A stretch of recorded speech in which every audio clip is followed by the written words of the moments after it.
Polisi mengamankan 2 remaja di Makassar, Sulawesi Selatan yang terekam CCTV menculik seorang bocah berusia 11 tahun. Kedua remaja berinisial A dan F yang masih di bawah umur tega menculik dan menghabisi korban. Dengan motif akan menjual organ tubuh korban dengan harga tinggi. Motif ini muncul setelah pelaku melihat konten dan iklan penjualan organ tubuh di media sosial. Melihat kontennya di media sosial ya. Kemudian 2 anak tersebut melakukan perbuatan tidak pidana pembunuhan ya. Dan saat ini sedang dalam proses ya. Apakah akan dilakukan proses tersebut kaitannya dengan dugaan penjualan organ.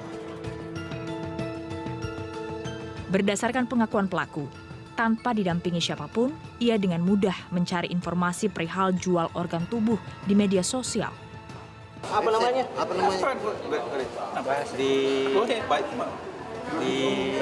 Cari di Yandex, terus tulis itu organ sel, terus muncul sendiri. Berdasarkan hasil pencarian tim B-Universe, situs jual beli organ di media sosial masih bisa kita jumpai. Bahkan ada beberapa website dapat diakses dengan mudah. Ada beberapa alamat website yang saya temukan. Sejauh ini ada 4 alamat website yang menjual organ tubuh manusia dan dapat dibuka lewat situs pencarian biasa, lewat gadget tanpa peringatan sama sekali. Tentu ini sangat mengkhawatirkan karena dapat memicu tindakan kriminalitas yang terjadi baru-baru ini, terutama di Makassar, terlebih pada orang-orang yang mudah tergiur dengan nominal-nominal yang fantastis. Dari situs yang saya dapatkan ini, organ tubuh manusia dibanderol dari harga ratusan juta hingga miliaran rupiah. Untuk organ tubuh manusia seperti jantung, paru-paru, hati, hingga ginjal. Dan di sini, di websitenya itu tertera nomor WhatsApp yang bisa dihubungi. Oleh karena itu, selalu awasi riwayat browser anak-anak remaja Anda karena bisa jadi di situ terdapat alamat-alamat website yang saya temukan ini. Tentunya tidak hanya peran orang tua saja dalam menyelesaikan hal ini. Namun, semua pihak bersama-sama memastikan ruang siber aman bagi anak-anak dan bebas praktik bisnis kejahatan dan fasilitas kejahatan. Tim Liputan B-Universe.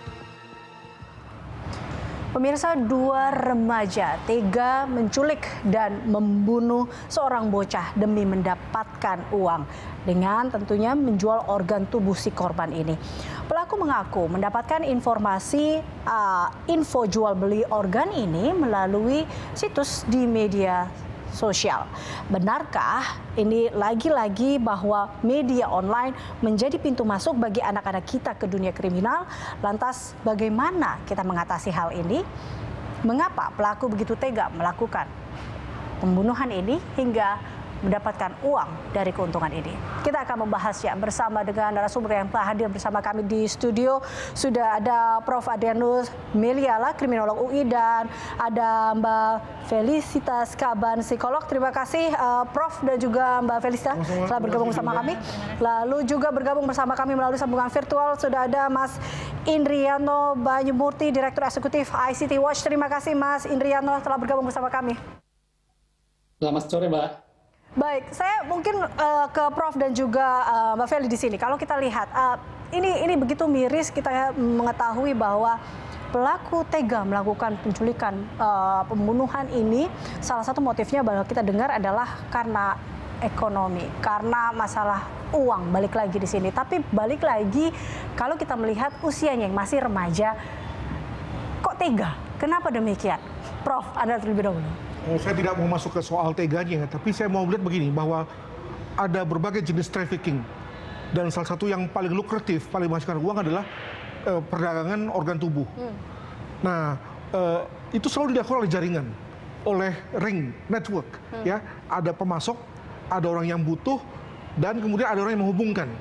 Nah, fungsi website tadi adalah untuk menjadi mediator ya, antara orang yang bisa menyediakan dan orang yang butuh somewhere lah, kita nggak tahu di mana, ya.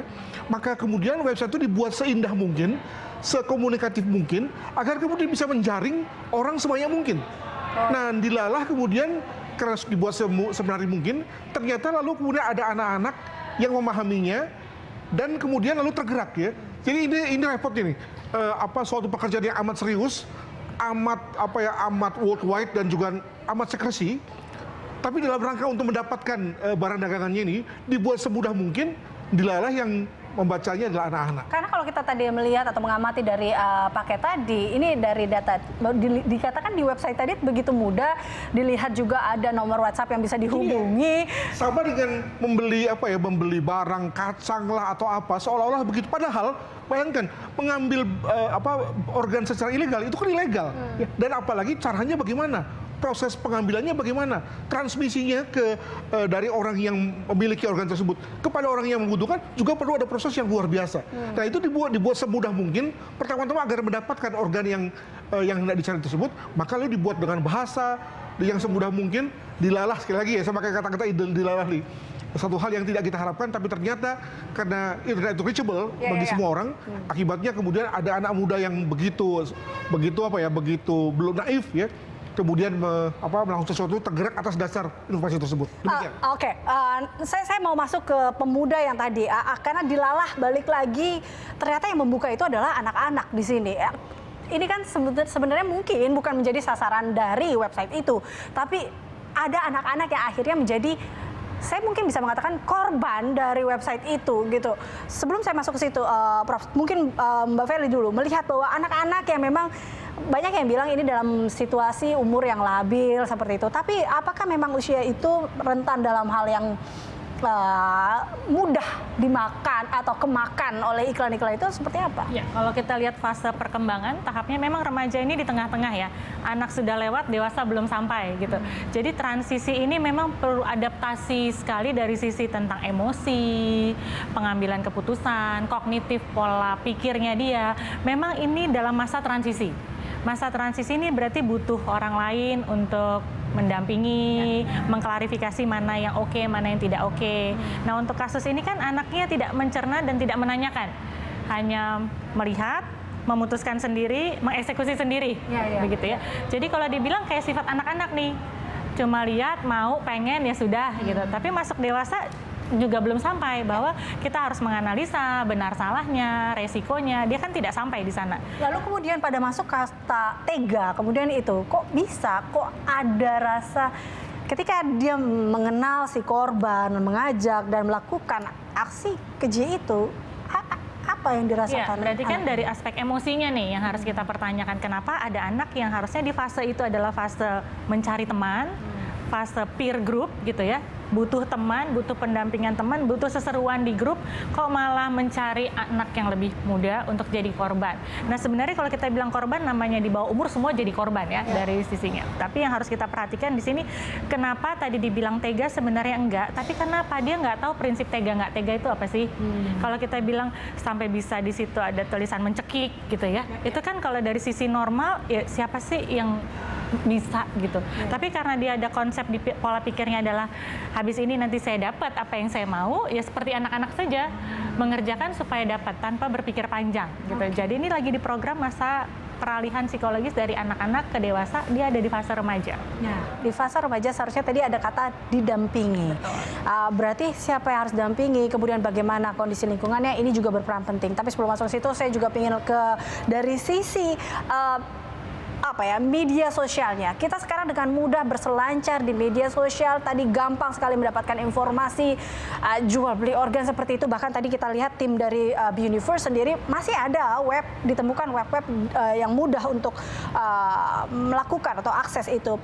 Mas Indrianto, Anda sendiri menanggapi kasus ini seperti apa? Ini kan tentunya banyak sekali. Ini menjadi salah satu pelajaran juga bahwa remaja menjadi target empuk tentunya dalam kriminalitas di media sosial. Ya, tadi sebenarnya sepakat dengan apa yang disampaikan Mbak Felicitas ya, terkait dengan bagaimana remaja itu pada zaman sekarang itu ya butuh eksplorasi, teman, pembimbing dan lain sebagainya. Dan kalau mereka tidak bisa menemukan itu di dunia nyata, tentunya mereka akan mencarinya di media sosial. Nah, kebetulannya kalau tadi kata Prof, dilalahnya mereka salah menemukan informasi yang informasi yang tidak sesuai dengan seharusnya yang mereka temukan di media sosial. Ini yang menjadi tantangan buat kita juga sebenarnya, bagaimana sebenarnya media sosial yang bagaikan pisau bermata dua, bisa positif bisa negatif, ini bisa kita dorong ke arah positifnya. Nah, ini yang memang kecelakaannya di kasus ini, memang 2 remaja ini menggunakan media sosial yang berat di sisi negatifnya. Kalau dari ICT Watch sendiri, belakangan kan kalau dikatakan banyak sekali anak-anak yang terseret dalam hal ini meningkat trennya atau seperti apa sebenarnya? Jadi sebenarnya gini, media sosial sendiri, kalau kita main media sosial ya Mbak Elisa sendiri, kalau misalnya posting di Instagram, pasti yang bagus-bagusnya Mbak ya. Kita lagi liburan, kita istilahnya ya beberapa bahkan flexing ya, pamer kekayaan, kita memamerkan kebahagiaan yang kasat mata. Itu yang kita posting di media sosial. Jarang kita posting kesedihan, jarang kita lagi susah posting segala macam. Ini yang dilihat oleh pengguna media sosial lainnya, termasuk para remaja ini, sehingga mereka punya definisi kebahagiaan yang ya sesuai dengan apa yang disampaikan oleh media sosial. Ya. Oleh karena itu akhirnya banyak remaja yang terjebak.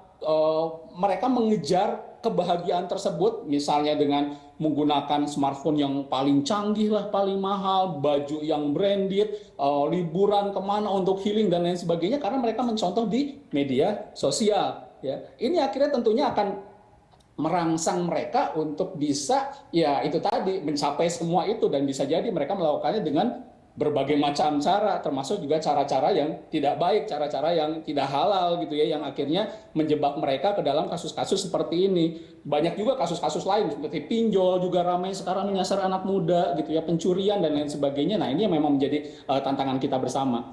Oke, tapi sebenarnya seberapa jauhkah pengaruh internet ini terhadap perilaku terutama remaja, apalagi tadi kalau Prof Anda katakan ini anak ini menjadi sebuah sasaran empuk, apakah memang karena kenaifannya atau memang kurang pengetahuannya? Sebenarnya seperti apa sih Prof? Tapi kita akan bahasnya nanti ya lebih lanjut. Pemirsa tetaplah bersama kami dalam Berita Satu Sore.